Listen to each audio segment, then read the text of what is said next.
गंगा को हम भारत से हटा लें तो भारत को भारत कहना मुश्किल हो जाए। सब बचा रहे, गंगा हट जाए, भारत को भारत कहना मुश्किल हो जाए। गंगा को हम हटा लें तो भारत का सारा साहित्य अधूरा पड़ जाए। गंगा को हम हटा लें तो भारत के न मालूम कितने ऋषियों के नाम खो जाएं। गंगा को हम हटा लें तो हमारा तीर्थ ही खो जाए, हमारे सारी तीर्थ की भावना खो जाए। गंगा के साथ भारत के प्राण बड़े पुराने दिनों से कमिटेड हैं, बड़े गहरे में जुड़े हैं। गंगा जैसे हमारी आत्मा का प्रतीक हो गई है। मुल्क की भी अगर कोई आत्मा होती है और उसके प्रतीक होते हो तो गंगा ही हमारा प्रतीक है। पर क्या कारण होगा गंगा के इस गहरी प्रतीक बन जाने का कि हजारों हजारों वर्ष पहले कृष्ण भी कहते हैं कि नदियों में मैं गंगा हूं। गंगा कोई नदियों में विशेष उस अर्थ में नहीं है। गंगा से बड़ी नदियां हैं, गंगा से लंबी नदियां हैं, गंगा से बड़ी विशाल नदियां पृथ्वी पर हैं। गंगा कोई लंबाई में, विशालता में, चौड़ाई में किसी दृष्टि से कोई बहुत बड़ी गंगा नहीं है, कोई बहुत बड़ी नदी नहीं है। ब्रह्मपुत्र है और अमेज़न है और वांगहो है और सैकड़ों नदियां हैं जिनके सामने गंगा फीकी पड़ जाए।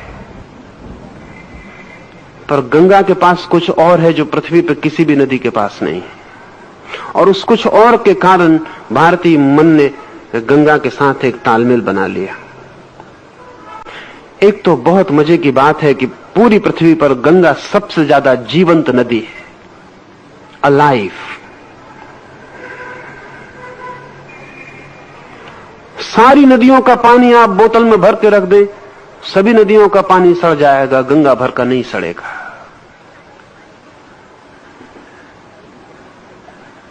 केमिकली गंगा बहुत विशिष्ट है। उसका पानी डिटेरिएट नहीं होता, सड़ता नहीं है, वर्षों रखा रहे। बंद बोतल में भी वो अपनी पवित्रता और अपनी स्वच्छता कायम रखता है। ऐसा किसी नदी का पानी पूरी पृथ्वी पर नहीं है। सभी नदियों के पानी इस अर्थों में कमजोर है।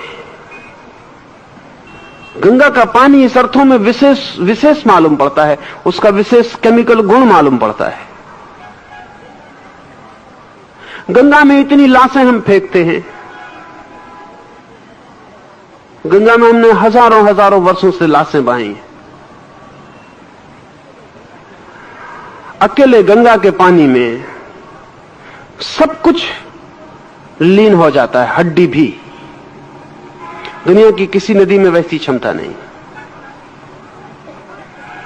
हड्डी भी पिघल के लीन हो जाती है और बह जाती है, और गंगा को अपवित्र नहीं कर पाती। गंगा सभी को आत्मसात कर लेती है, हड्डी को भी। कोई भी दूसरे पानी में लाश को हम डालेंगे, पानी सड़ेगा। पानी कमजोर और लाश मजबूत पड़ती है। गंगा में लाश को हम डालते हैं, लाश ही बिखर जाती है, मिल जाती है अपने तत्वों में। गंगा अछूती बहती रहती, उस पर कोई प्रभाव नहीं पड़ता। गंगा के पानी की बड़ी केमिकल परीक्षाएं हुई हैं वैज्ञानिक, और अब तो यह वैज्ञानिक रूप से सिद्ध हो गया कि उसका पानी असाधारण है। ये क्यों है असाधारण, ये भी थोड़ी हैरानी की बात है, क्योंकि गंगा जहां से निकलती है वहां से बहुत नदियां निकलती। गंगा जिन पहाड़ों से गुजरती वहां से कई नदियां गुजरती। तो गंगा में जो खनिज और जो तत्व मिलते हैं वो और नदियों में भी मिलते हैं। फिर गंगा में कोई गंगा का ही पानी तो नहीं होता, गंगोत्री से तो बहुत छोटी सी धारा निकलती, फिर और तो सब दूसरी नदियों का पानी ही गंगा में आता है। विराट धारा तो दूसरे नदियों की पानी की ही होती है। लेकिन ये बड़े मजे की बात है कि जो नदी गंगा में नहीं मिली उस वक्त उसके पानी का गुणधर्म और होता है, और गंगा में मिल जाने के बाद उसी पानी का गुणधर्म और हो जाता है। क्या होगा कारण? केमिकली तो कुछ पता नहीं चल पाता, वैज्ञानिक रूप से इतना तो पता चलता है कि विशेषता है और उसके पानी में खनिज और केमिकल्स का भेद है। विज्ञान इतना ही कह भी सकता है।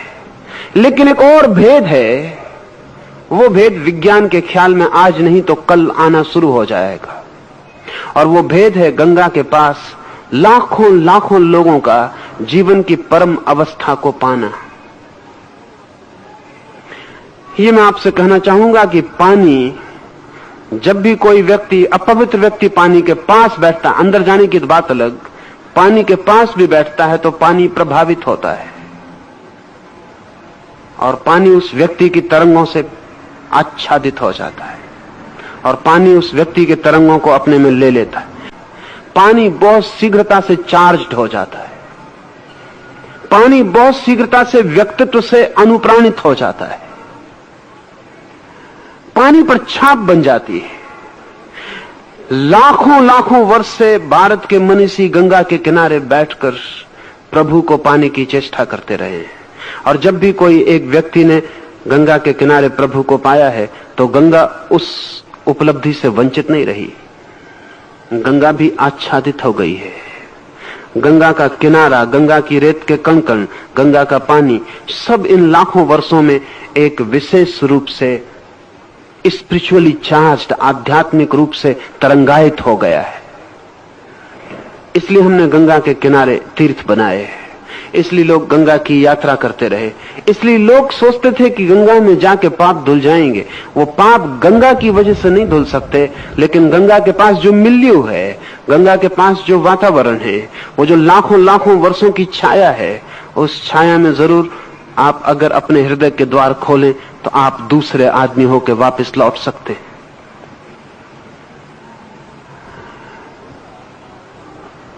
गंगा एक आध्यात्मिक यात्रा भी है, एक नदी ही नहीं।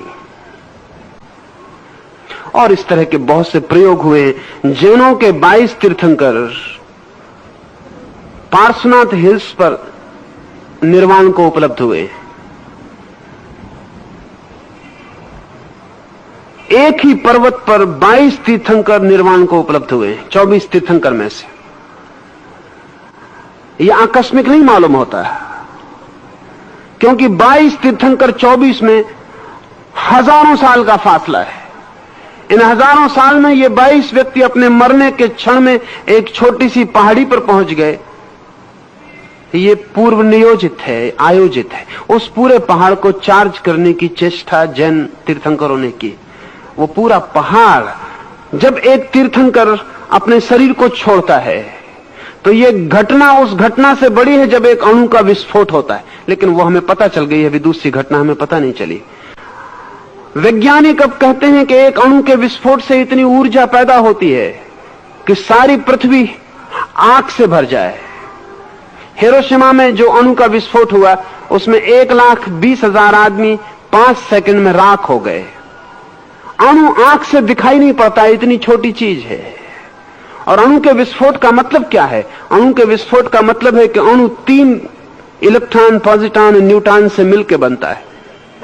उन तीनों को अलग कर दिया जाए तो जिस शक्ति के द्वारा वे तीनों जुड़े थे वो शक्ति रिलीज हो जाती, मुक्त हो जाती।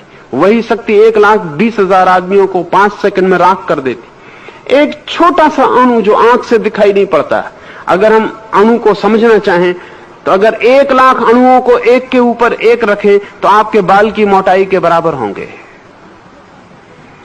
एक इतना छोटा सा अणु 1,20,000 आदमियों को राख कर देता है विस्फोट से। और जब एक तीर्थंकर की आत्मा उसके शरीर से छूटती है तो जो शक्ति आत्मा को, शरीर को बांधे हुए थी, वो रिलीज होती है पहली दफा। करोड़ों करोड़ों वर्ष में यह आदमी शरीर से बंधा रहा है, अब इसकी आत्मा सदा के लिए शरीर को छोड़ रही है। शरीर और इसको बांधने वाली जो शक्ति थी वो छूटेगी, वही शक्ति इस पहाड़ पर बिखर जाएगी। 22 तीर्थंकर जाकर उस पहाड़ को इलेक्ट्रिफाइड कर दिए, वो पहाड़ मैग्नेटिक हो गया। फिर इसके बाद लाखों वर्षों तक लोग उस पहाड़ की तीर्थ यात्रा करते रहे इस आशा में कि वो मैग्नेटिज्म, वो चुंबक उनके प्राणों को भी छू ले और स्पर्श कर ले। जैसा जैनों ने प्रयोग किया है पार्श्वनाथ हिल्स पर, ठीक वैसा ही प्रयोग हिंदुओं ने गंगा के किनारे किया है। सच में जिसका हृदय रूपांतरित हुआ हो और परमात्मा के लिए समर्पित हो गया हो, वो सारा वातावरण उससे प्रभावित हो जाता है।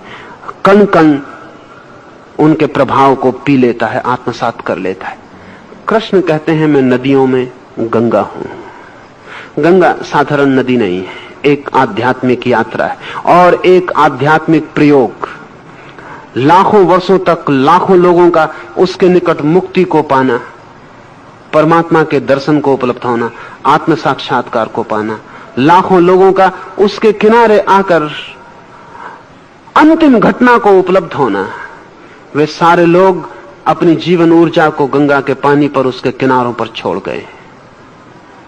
इसलिए कृष्ण कहते हैं कि मैं नदियों में गंगा हूं। और हे अर्जुन, सृष्टियों का आदि, अंत और मध्य मैं ही हूं।